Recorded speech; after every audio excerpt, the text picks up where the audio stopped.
Okay, so MEP station. You get to the MEP station and you're outside. You're in a long line. Well, actually not in a really long line. They split you up into lines because not everybody is their first time there. So we went through and we made sure that we had our social security and our ID. For some reason, they had my social already. So I ended up getting called aside and they had to give it to me. It was kind of odd, but like my recruiter had to have my thing, and then something happened and they still had my social. I don't know why, but so I got my social security card while I was at MEPS. We got there and it's basically a big waiting game. You get in there and you think you look really good. This was the really worst part for me, is you think you look really good. Like, you want to look nice. We were told, like, a lot of people went there and dressed comfortable, like, sweats and stuff, but my recruiter specifically told me that I needed to be there in a dress shirt, like a nice shirt, and either really nice jeans or khakis. So I went in a plaid shirt, some nice jeans, and I had my hair up in a sock bun. And we went there, and they have you take your pictures. They digitally do your finger thing, because your fingerprint is basically your key to getting around the whole day. They're going to scan your fingerprint like 1,000,000 times. And they're going to ask for your ID, and they're going to ask for your finger. And they take your picture with it.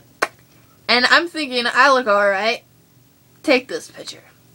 You know, I did the little, I thought I was smiling, and it turned out, like, at the end of the day, I saw that picture, I was like, oh my gosh, because I'm just like, I was like, whoa. But, they take your picture, and then once you get your picture done, you get sent over to another room, and you fill out all this other paperwork, and, you know, you're told what you can and cannot do while you're there, and, you know, if you have any last minute things you need to let us know, say something type of stuff. And I didn't have anything. And they'll ask about allergies, if you had chicken pox when you were little and stuff. And let me tell you guys right now, even if it's chicken pox, put it down on your paper. Don't lie about anything on your paperwork, because you're only going to be hurting yourself.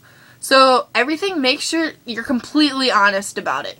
Don't have any secrets. Whatever you tell your recruiter is what you need to be telling these people at MEPS, and whatever you tell the people at MEPS is what you need to be telling your recruiter. Don't lie, don't hold things back, because if they end up finding stuff out, you're in toast. You're toast, basically, yeah. You can say goodbye. But, so be, like, really honest with everything. And then, after that, you're, like, as you finish, you're told to go to certain rooms, and you carry around this folder. You have a packet of papers, and it's got all these different parts on it. And you're going to be handed papers, you're going to be giving papers, all this stuff. Well, they'll probably take it up for you, but you have your folder. And you end up going through, and you start off, like, it's a lot of, like, the whole thing's basically a giant medical exam. I went through, I don't even remember where I went first. I just remember going through these double doors, and you're, like, in a mini doctor's office, basically. I went through and got my eyes checked, found out I have 20/20 vision, to the military MEP station standards.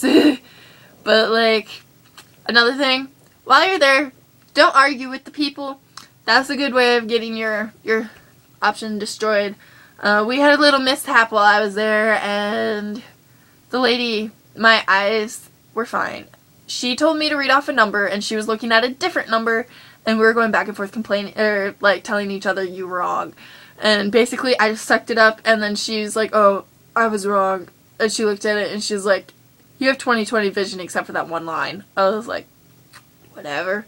I'm good, thank you. She checked me off. And then, like, they do colorblind testing, too, as well.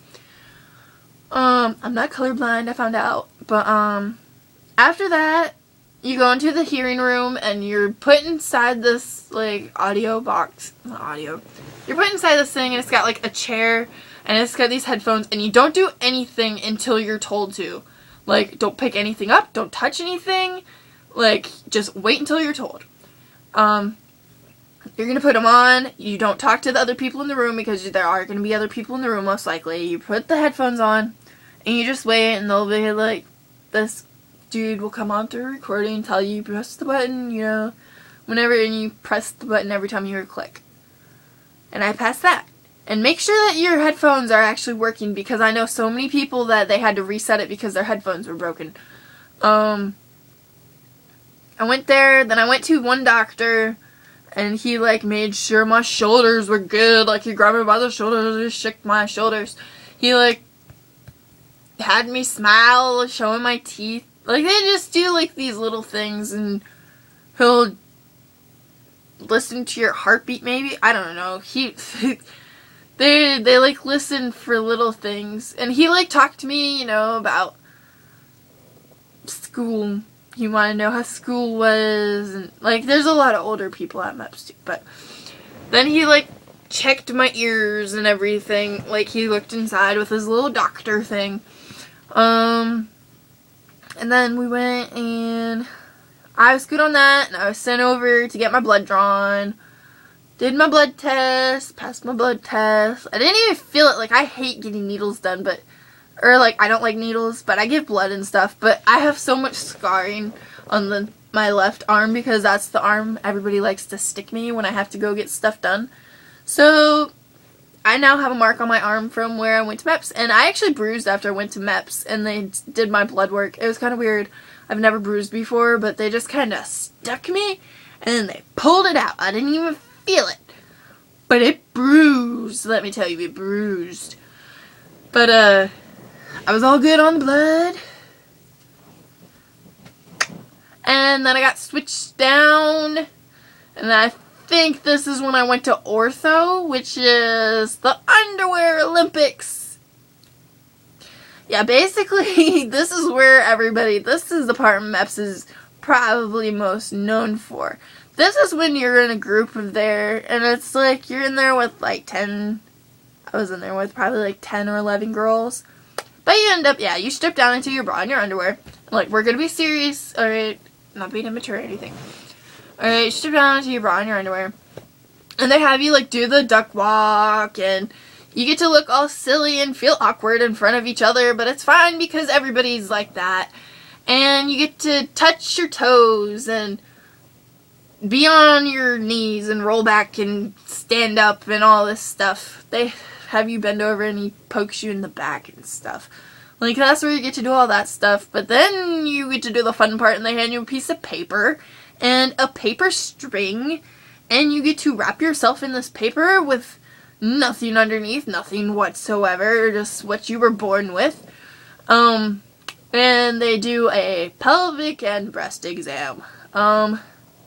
Yeah. There's not much. They don't get really into everything. Like, I thought it was a legit, like, pap smear test and all that. And it was really awkward for me for the breast exam. I'll admit I laughed a little, because that's what I do when I feel awkward and stuff. I just laugh, and they just looked at me weird, and I was just like, let's just get this done. So we went and did that. It's a simple, just a little look and check, and they're gonna sit there and stare at everything. And I mean, it is awkward, but most likely, even if you have a male doctor, like mine was a male doctor who was probably in his 80s. He looked like Dr. Scratch and Sniff from the Animaniacs, if you know what that is. He even had a bow tie and everything, and like the thick glasses. He was just missing some hair. And then we have a chaperone. If you have a male doctor, you will have a female chaperone to make sure you are not being inappropriately touched or anything. And she's probably going to make you feel more embarrassed or anything than the guy will, because he just kind of does this thing. And I know when I was in there, the lady just like made all these comments, and she was like being super loud, and there's one door on this side of me where everybody could hear, and then there was like where you were waiting to come in, there was a door on this side where the girls were already done waiting to get the pee test done. So I was happy when I came out of there and I could get my clothes back on. And, like, when I was in there also, after all this, they, like, took our height and our weight and made sure we were in our weight requirements. And then we went over to the pee test and talk about that in part 3. So, please keep watching. This is good stuff. So,